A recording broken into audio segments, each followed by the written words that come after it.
அன்புள்ள துலாம் ராசி அன்பர்களே வணக்கம்.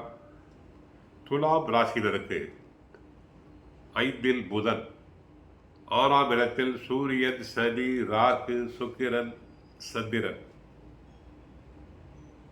அஷ்டமத்தில் குரு, 9ல் செவ்வாய், வினய ராசியில் கேது பகவான் இருக்கிறார். உங்கள் ராசிக்கு 6ஆம் இடத்தில் சனி, ராகு, சூரியன் சஞ்சரிப்பது மிகவும் உன்னதமான அமைப்பு. எந்த ஒரு விஷயத்திலும் தைரியமாக செயல்படுவீர்கள். இதுவரை 5ல் இருந்து சனி பகவான் பலவித கஷ்டங்கள், நஷ்டங்கள், கண்ணீர், துயரம் அனைத்தையும் கொடுத்தார்.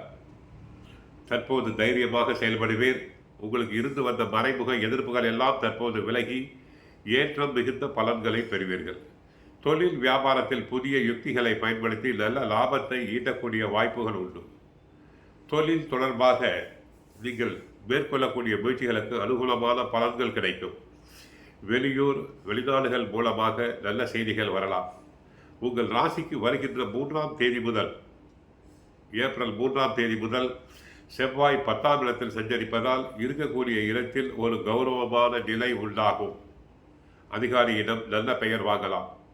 புதிதாக வேலை தேடிக் கொண்டிருப்பவர்களுக்கு ஒரு பெரிய இடத்தில் நட்பு கிடைத்து மனமகிழ்ச்சி ஏற்படும். மாணவியர்கள் படிப்பில் சிறப்பாக செயல்பட்டு பெற்றோருக்கும் ஆசிரியர்களுக்கும் நல்ல பெயரை ஈட்டிக் கொடுப்பர். குரு அஷ்டமத்தில் இருப்பதால் உங்களுடைய பலத்தை சற்று குறைக்கலாம். பூர்வீக சொத்து பிரச்சனைகள் இருந்தாலும் நீங்கிவிடும் அல்லது உங்களுக்கு சாதகமாக அமையலாம். வாடகை கட்டிடத்தில் உள்ளவர்கள் சொந்த கட்டிடத்திற்கு மாறக்கூடிய அமைப்பு உண்டு. 6ஆம் இடத்து ராகு தங்களுக்கு நன்மை செய்வார். விரயத்தில் கேது இருப்பதால் நிம்மதி தேடி கோயில்களாக சென்று வருவீர்கள். குருவும் சுக்கிரனும் பரிவர்த்தனை பெற்று பரிவர்த்தனை யோகத்தில் உள்ளனர்.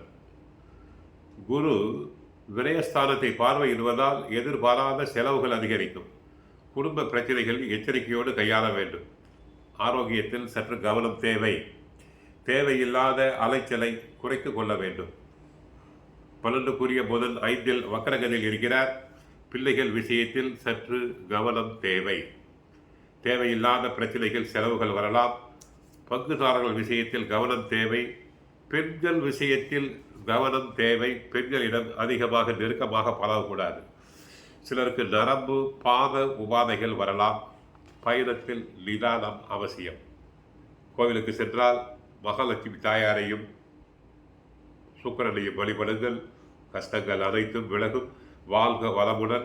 மங்களம் உண்டாகட்டும்.